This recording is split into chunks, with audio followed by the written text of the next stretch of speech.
अस्सलाम वालेकुम, बिस्मिल्लाहिर्रहमानिर्रहीम। आज हम complex analysis by professor Sadaqat Ali. आज कम्प्लेक्स एनालिसिस का फर्स्ट लेक्चर है। लेक्चर में the argument principle, the Rouche's theorem, आज ये दो टॉपिक इसमें क्लियर करने की कोशिश करेंगे। असाइनमेंट एंड प्रैक्टिस जो है वो इसकी एग्जांपल्स होंगी, आर्गुमेंट प्रिंसिपल की और रुचिज़ थ्योरम की एग्जांपल्स होंगी। अब हम लेक्चर की तरफ चलते हैं, लेकिन लेक्चर शुरू करने से पहले एक चीज़ बता दूं कि इसमें कुछ डेफिनेशन हम अपने लास्ट मैसेज से देंगे ताकि आपको लास्ट लेक्चर के कुछ चीज़ें रिमाइंड की जाए। जैसे दी एनालिटिक फंक्शन क्या है, आपने फर्स्ट सेमेस्टर में पढ़ा है, उसको दोबारा एक डिफाइन कर देता हूँ। A complex valued function w is equal to F of ji is said to be analytic if F of ji is a single valued function, यानी कि एफ ऑफ जी की एक वैल्यू हो corresponding to one value G, there is only one value of w, यानी कि z की भी एक वैल्यू है तो w की भी एक वैल्यू हो। इसी तरह से एफ ऑफ जी का फर्स्ट डेरिवेटिव जो है वो एग्जिस्ट करे और f of ji is differentiable हो in the domain D f, यानी कि डोमेन डी एफ के अंदर एफ ऑफ जी डिफरेंशिएबल हो। दूसरा है z zeros and poles. If we have a function, अगर कोई फंक्शन है, रैशनल फंक्शन है या सिंपल फंक्शन है, put nominator is equal to zero and find the value of ji is called zeros, यानी कि नोमिनेटर की वैल्यू लेके अगर हम इसको ज़ीरो के इक्वल रखने के बाद ज़ीरो जी की वैल्यू निकाल दें तो वो ज़ीरोज़ निकल आएंगे। इसी तरह से वी हैव अ फंक्शन, चाहे रैशनल फंक्शन हो सिंपल हो, and put denominator is equal to zero and find the value of ji is called poles. अब डिनोमिनेटर को ज़ीरो के इक्वल रखेंगे तो वो पोल्स आ जाएंगे। जी, अब अपने टॉपिक की तरफ चलते हैं। The argument principle, let F of z be analytic function. क्या है एफ ऑफ जी? एक एनालिटिक फंक्शन है and on simple close curve C, एक क्लोज कर्व है, ये बनी हुई है क्लोज कर्व, नीचे देख लें, ये सिंपल क्लोज कर्व है except for a pole G is equal to zero, G is equal to alpha, यानी कि पोल जो है वो अल्फ़ा के बराबर है और आर्डर पी इनसाइड सी, सी के अंदर रहेगा, सी के ऊपर या बाहर की तरफ नहीं जाएगा, यानी कि जो क्लोज कर्व आपको दी गई है उसके अंदर रहना है। Also let F of G have only one zero, यानी कि पोल भी है और इसी तरह से वन ज़ीरो भी है। Z is equal to beta of order n inside C and we have no zeros on C, यानी कि इनसाइड सी तो है लेकिन ऑन सी के ऊपर ज़ीरो नहीं है। 1/2 pi iota contour F of first derivative of ji, over F of G dg is equal to n minus p. n means number of zeros and minus p means number of poles, यानी कि number of zero से number of p यानी कि poles को minus कर देना। ये है हमारा इसकी स्टेटमेंट। अब इसके प्रूफ की तरफ चलते हैं। अब देखें यहाँ पर एक क्लोज कर्व कोई भी हो सकती है, सर्कल भी हो सकता है और किसी और तरह से भी क्लोज कर्व बन सकती है। मैंने सर्कल बनाया, इसमें दो सर्कल ले लिए, एक का z is equal to alpha है जिसमें पोल है, दूसरे का z is equal to beta है जिसमें ज़ीरोज़ हैं। लेट C1 और C2 बी नॉन ओवरलैपिंग। अब देखें दो नॉन ओवरलैपिंग, ओवरलैप नहीं कर रहे, सर्कल लेंग इनसाइड सी के अंदर मौजूद हैं, involving z is equal to alpha, z is equal to beta respectively, यानी कि C1 का z is equal to alpha है और C2 का क्या है, z is equal to beta है। अब by Cauchy integral formula 1/2 pi iota contour F of first derivative of z और f of ji d c is equal to, अब उसी तरह से C1 के लिए भी लैदा कर दिया और C2 के लिए भी कंटूर जो है वो लैदा कर दिया। अब इन दोनों को लैदा प्रूव कर देना। नंबर 1 देख लें, दोनों के लिए जो C1 के लिए कंटूर है वो भी लैदा कर दिया और C2 के लिए भी लैदा कर दिया। Where F of ji has poles of order P. अब अगर पोल है, पोल के लिए आपको पता क्या है, डिनोमिनेटर होना चाहिए। तो F of ji is equal to capital F of ji over ji minus alpha की पावर पी। इट मीन्स ये हमने डिनोमिनेटर बना दिया ताकि पोल बन जाए। दूसरी तरफ आ जाए, एफ ऑफ जी है ज़ीरो ऑफ आर्डर एन, यानी कि एफ ऑफ जी के अंदर ज़ीरो भी है और किसका है, आर्डर एन का है। इसका फंक्शन कैसे डिफाइन किया, F of ji is equal to G minus beta की पावर एन जी सी। अब देखिए जी की जी माइनस बीटा की पावर एन कर दिया, इसको नोमिनेटर रखा है, डिनोमिनेटर की तरफ नहीं लेके। नेक्स्ट जी, पहले हमने पहले वाले C1 के लिए ले लिया, taking log and differentiate of function C1। C1 के लिए जो फंक्शन हमने डिफाइन किया उसका लॉग लेना है और उसके साथ इसकी डिफरेंशिएशन कर देनी है। लॉग लेनी और डिफरेंशिएशन करने के बाद फंक्शन हमारे पास आ जाता है F of first derivative of ji over F of C is equal to F capital of first derivative of ji over F of first derivative F of capital F of ji minus P over ji minus alpha. अब इसको integrate कर दें, integrate करने के बाद Kashi integral formula लग जाएगा 1/2 pi iota two और C1, क्योंकि C1 की बात कर रहे हैं, F of first derivative of C over F of G D G is equal to 1/2 pi iota integration capital F first derivative of ji over capital F of G D G minus 1/2 pi iota P over ji minus alpha D G, इसकी integration.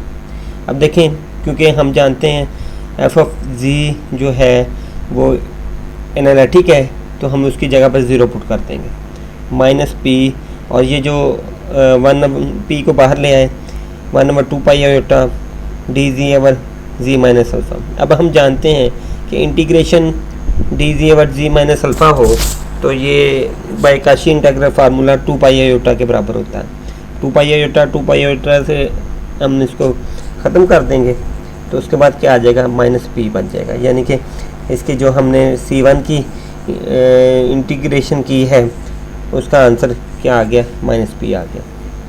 अब next चलते हैं, taking log and differentiate of function C2 का भी उसी तरह से हमने फंक्शन को डिफाइन करना है, उसी तरह से लॉग लेना है, डिफरेंशिएशन करनी है। F of first derivative of ji over F of ji is equal to ji first derivative of ji over G of G plus, अब इसमें क्या है, नोमिनेटर था इसलिए प्लस आ गया, एन अवर सी माइनस बीटा आ गया। उसी तरह से इंटीग्रेट कर देना है, सिंप्लीफाई करना है काशी इंटीग्रल फार्मूले के ज़रिए। तो बिल्कुल सेम उसी तरह से यहाँ पे ये माइनस की जगह पे प्लस है, ये तरह देख लीजिएगा।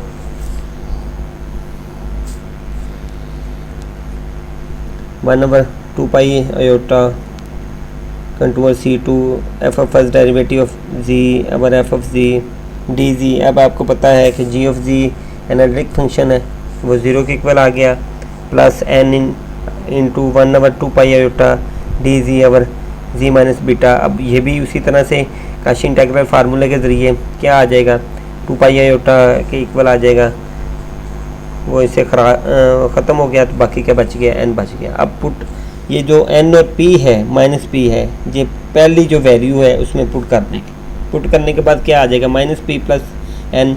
अब इसको अरेंज कर लेंगे, एन माइनस पी आ जाएगा, number of poles minus number of p आ जाएगा। सिंपल है, आपको समझ आ गया होगा, फिर भी अगर कोई मसला हो तो बताइएगा। अब इसकी एक एग्जांपल ले लेते हैं कि F of ji is equal to sine pi z. अब पाई का उसने क्या क्या दिया, इसकी जो रेंज है वो है सी जी मॉडुलस इज इक्वल टू पाई, यानी कि हमने इसको किस के अंदर रखना है, इसकी कंटूर क्या बनती है, पाई बनती है, ठीक है। C is the circle, z mod is equal to pi. अब हमने इसके अंदर चेक करना है कि नंबर ऑफ़ ज़ीरोज़ कितने हैं, नंबर ऑफ़ पोल्स कितने हैं। अब साइन पाई जी को ले लें, साइन को इन्वर्स कर दें तो इसकी एन की वैल्यू जो हम लेना शुरू करें तो 1 से स्टार्ट करना है, क्योंकि इसके जो हमने इसकी कंट्रोल इंटीग्रेशन करनी है उसके हिसाब से इसका n इज इक्वल टू 1 से लेके अप टू सोन 3-4 वैल्यू ले लेंगे। अब देखें पाई की वैल्यू है 3.14, यानी कि 22/7 को अगर डिवाइड करें तो ये बनता है। तो अब ये पाई की अगर वैल्यू ली जाए तो दोनों तरफ पाई और माइनस पाई, इट मीन्स 3.14 और -3.14, ये इन दोनों के दरमियान रेंज के अंदर हमने रहना। तो अब देखें जी की वैल्यू फिर कौन कौन सी हम ले सकते हैं, 0 ले सकते हैं, +1 ले सकते हैं, -1 ले सकते हैं, +2 ले सकते हैं, -2 ले सकते हैं, +3 ले सकते हैं, -3 ले सकते हैं। अब +4 नहीं ले सकते, क्योंकि जब 4 लेंगे वो 3.14 से अबव हो जाएगा। इसी तरह से -4 नहीं ले सकते, क्योंकि वो -3.14 से लेस हो जाएगा। इसलिए हमने वो वाली वैल्यू लेनी है जो इस हमारी रेंज के अंदर आएंगे।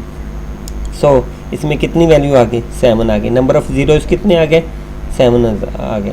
अब इसमें फंक्शन दूसरा नहीं है, इट मीन इसमें पोल 0 आ जाएंगे। ठीक है, तो अब number of zeros minus number of poles, 7 में से 0 माइनस करेंगे, उसको 2 पाई और से मल्टीप्लाई कर देंगे, क्योंकि हमने वैल्यू किसकी निकालनी होती है, contour F of first derivative of ji over F of G D G की वैल्यू निकालनी है। तो 2 पाई आयोटा जो इधर डिवाइड हो रहा है वो दूसरी तरफ जाके मल्टीप्लाई हो जाएगा, तो आंसर हमारा आ जाएगा 14 पाई आयोटा। नेक्स्ट जी, अब रुचिस थ्योरम आ जाएगा। इसकी स्टेटमेंट देख लेते हैं। Let's C be a simple close contour lying entirely within a domain D. अब देखें वही सिंपल क्लोज इन कंटूर आ जाए या कर्व आ जाए, एक ही बात है। If f of ji and ji of z be analytic in D, domain के अंदर एनालिटिक दो फंक्शन है। If f of ji minus g of z mod less than F of z का मॉड होल्ड फॉर ऑल जी। अब ये किसके लिए, तमाम जी के लिए होल्ड करेगा। On C then F of ji and ji of G have same number of zeros inside C, यानी कि दोनों के नंबर ऑफ ज़ीरोज़ जो हैं सी के अंदर, सी के बाहर नहीं जाना, वो इक्वल है, सेम है। देखते हैं इसके प्रूफ की तरफ चलते हैं। The equality f of ji minus g of z mod less than F of z का mod hold for all z on C, यानी कि तमाम जी जो सी के ऑन है उसके ऊपर है, उस पर होल्ड करेगी। Both F of ji and ji of G have same number of zeros on the contour inside C. हम कह सकते हैं कि एफ ऑफ जी और जी ऑफ जी के जो सेम नंबर ऑफ ज़ीरोज़ हैं on the contour inside C, यानी कि इनसाइड सी के अंदर जो कर्व है सी उसके इनसाइड के अंदर इसके नंबर ऑफ़ ज़ीरो जो हैं वो सेम है। अब इसको ले लेते हैं F of ji minus g of z, modulus को हम g of ji minus f of z भी कह सकते हैं, क्योंकि मॉडुलस के अंदर हम वैल्यू चेंज कर दें तो अफेक्ट नहीं होता। Dividing inequality by f of z से डिवाइड कर देंगे तो ये नीचे वाला फंक्शन बन जाएगा।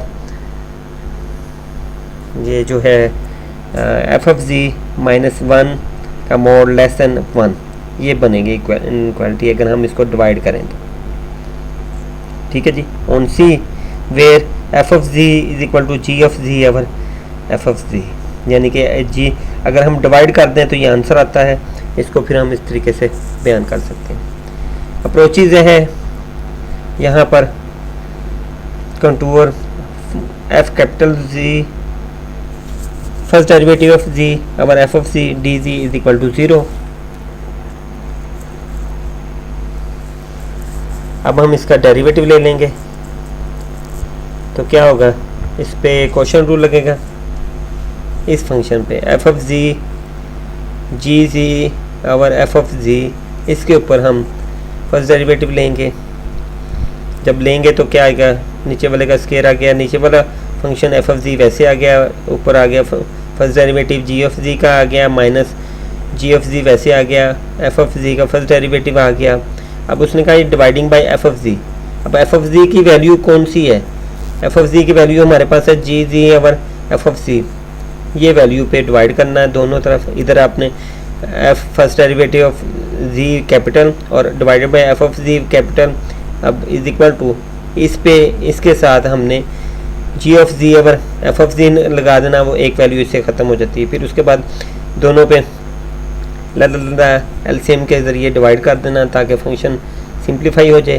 सिंप्लीफाई होने के बाद इज इक्वल टू 0, क्योंकि एनालिटिक फंक्शन है इसलिए इज इक्वल टू 0 कर देंगे, तो फिर एक फंक्शन दूसरी तरफ चला गया, तो उसके बाद आंसर आ जाएगा contour F of first derivative z और f of G D G is equal to ji first derivative z और g of G D G दोनों इक्वल आ गए, it means the number of G zeros of G inside C is same as zeros of F inside C, यानी कि G के अंदर जो zeros हैं और F के अंदर जो ज़ीरोज़ हैं वो C के अंदर वो इक्वल हैं। अब इसकी एग्जांपल की तरफ कि एक फंक्शन ले लिया P of G C की power 7 minus 4G cube plus G -1। अब इसमें से दो फंक्शन डिफाइन कर लिया, एफ ऑफ जी लैदा कर लिया, जी ऑफ जी लैदा कर लिया। मैंने एफ ऑफ जी इसमें से ये ले लिया -4G क्यूब ले लिया और इसमें से बाकी रिमेनिंग जो फंक्शन बचा उसको जी ऑफ जी कर दिया। हमारे पास इनक्वालिटी होल्ड होती है जी ऑफ जी अगर एफ ऑफ जी इसका मोड, तो हमने इधर भी ये डिवाइड कर दिया। डिवाइड करने के बाद जब लैदा मॉडल्स किया तो इनक्वालिटी बन गई। तो जी अब जी हमारे पास क्या है वो 1 है, सॉरी वो मैंने इधर नहीं लिख सका। 1 की वैल्यू पुट करने के बाद हमारे पास आंसर आ जाता है less than is equal to less than 3/4। It means g of z अगर एफ ऑफ जी जो है वो लेस देन 1 है, इट मीन्स ये एफ ऑफ जी उस तरफ चला जाएगा, तो जी ऑफ जी जो है less than F of z आ जाएगा। तो number of zeros f of ji has 3 zeros, f of जी के अंदर कितने ज़ीरो आ गए फिर, क्योंकि इसके आर्डर कितना है 3 है। अगर इसके अंदर 3 आ गए हैं तो इट मीन्स अगर हम उस अपने थ्योरम की तरफ चले जाएं कि दोनों के नंबर ऑफ़ ज़ीरोज़ सेम होंगे, तो पी ऑफ जी के नंबर ऑफ़ ज़ीरोज़ क्या होंगे, वो भी 3 होंगे। ठीक है जी। अब कुछ असाइनमेंट की तरफ चलते हैं। ये आर्गुमेंट प्रिंसिपल की 3 क्वेश्चन है, ये इसके असाइनमेंट हैं। तो इसकी रेंज के अंदर हमने रहते हुए इसको हमने 3 एग्जांपल्स इसकी हैं और 2 एग्जांपल इसके हैं। एग्जांपल्स ऑफ रुचि थ्योरम, इसको करने की कोशिश करें, अगर नहीं तो फिर उसके बाद लो जी, we will discuss the further in next lecture इंशाल्लाह। अल्लाह हाफिज़, टेक केयर।